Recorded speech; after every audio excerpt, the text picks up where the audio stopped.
болса, шариғаттың үкімімен кестіріп айтатын болсам қазір, келін мынаған міндетті емес десем, талайын жүрегі жарып кетеді.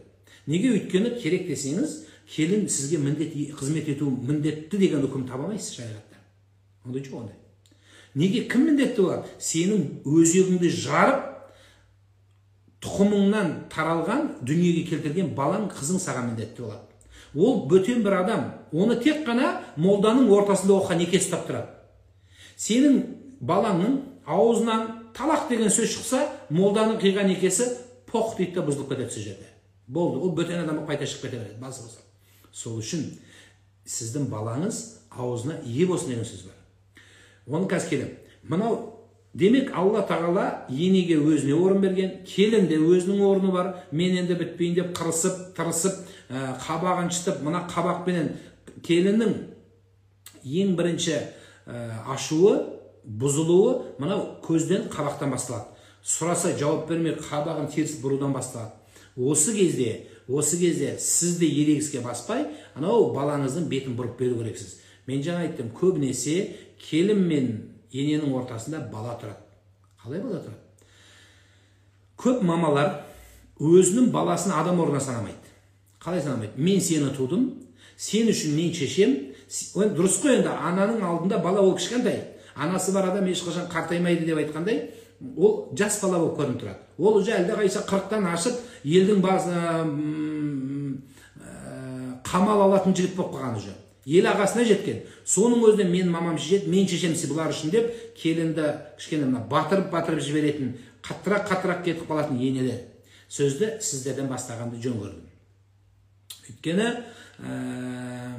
өз балам менікі, мен туғам деп отырып, сіз осыны тойдағы сөзіңізді есіңізге түсіріңіз. Тойдағы сөзіңіз қызымдай көрем дересіз. Қателік осы жерден басталды.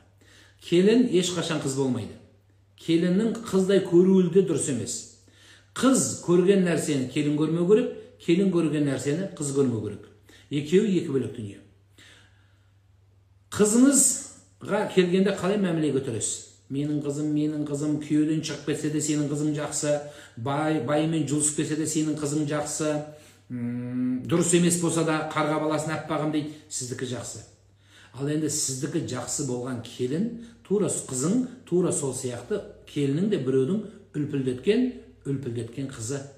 Мейлі ол алқаш болсын әкесі, мейлі ол зинадан ойнастан туылсын, мейлі көшеден мұсырдан тауып ал келінді маған десең. Бештің бомыждың қызы болса да, ата-анасы тірі болса еді, ата-анасының чамасы болса еді, құрдай жорғалайтын едіңіз. Атамыз қазақтан сөз қалмаған. Бай мен бай құда болса, ортасында жорғалар жүреді. Ал енді бай менен кедей, мұқтаж адам, сәл сантиметр төменірек адам құда болса, ортасында зорға жүреді дейді. Сол үшін шығар, келінің дәрежесі сәл төменірек болса, тістегілеп, оның түк көрмеген, қасиетсіз бұлар, семьясы бәленбай деп кішкене төмен басатындар. Сіз не? Ойлайсыз ба, сіздің жағдайыңыз осы космоста жүре берем деп? Сіз ойлайсыз ба, бір күні қара нанға зар болам деп? Байлардың да жылайтын күні бар, мая саған байлардың нанға мұқтаж күні бар дейді. Сіз дәрежеңіз жоғарырақ болса, ойлайсыз ба, төмен түсіп қалмаймын деп? Қазақстанды ашса алақанында жұмыса жұдырығында ұстағандар бүгінде түрмеде жатыр. Олар өліп кетсе ойлаған жоқ, тұқым тамырымен ойлаған жоқ, түрмеге түсіп қаламыз деп. Қазақстанды қалағанды жоқ қып, қалағанды бар қылып жібереміз деген адамдар еді. Жақсы қой түрмеге түсіпті, өліп қалмапты ажал жетіп. Сондықтан да осы тәлім болсын. Ол да біреудің үлпілдеткен баласы. Қияметтің күні Алланың алдында сұрақ осы нәрседен болады. Білесіздер, жиі айтам, Алланың алдындағы сұрақтар адамның ақысына кірмеу керек. Адамның жеке ақысына. Пайғамбарымыз қайтыс боларын кезде уада құтпасын жасағанда, мен сіздерге мұсылманның, яғни мұсылман, мейлі еркек, мейлі әйел болсын, бұл жерде бөлінбейді, дүниесін, ары намысына кіруді арам еттім дейді. Ары намысын аяққа таптама деді. Дүниесі де арам деді, қаны да арам деді, соның ішінде ары намысы болсын, бәрін бірге қосты пайғамбарымыз. Оның ары намысы деді.